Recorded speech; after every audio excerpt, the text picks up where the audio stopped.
Il y a des déplacements ministériels qui révèlent plus qu'ils ne règlent. La semaine dernière, en plein mois de commémoration de l'abolition de l'esclavage, le ministre de la Justice s'est livré à une démonstration d'arrogance coloniale camouflée derrière un discours d'ordre et de responsabilité.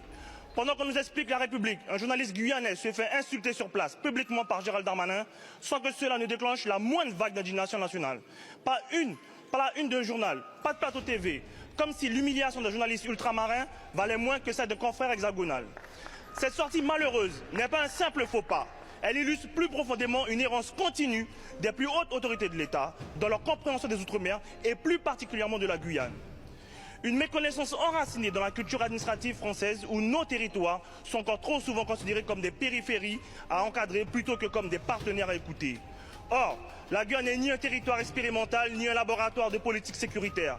C'est une collectivité habitée par des citoyens qui demandent, depuis des années, à exercer pleinement leur droit à l'autodétermination. Nous demandons, depuis le gouvernement d'Édouard Philippe, l'ouverture d'un véritable dialogue pour une autonomie la plus large possible de la Guyane avec inscription dans la Constitution. On nous a opposé un calendrier vite phagocyté par un accord cadre jamais validé. Pendant ce temps, ce sont nos ressources qui nous échappent. Nous ne réclamons pas un privilège. Nous exigeons le droit de décider nous-mêmes de notre développement, d'avoir accès à nos ressources, de déterminer nos priorités. Ma question est simple. Quand serons-nous reçus au plus haut niveau de l'État pour enfin relancer ce processus ?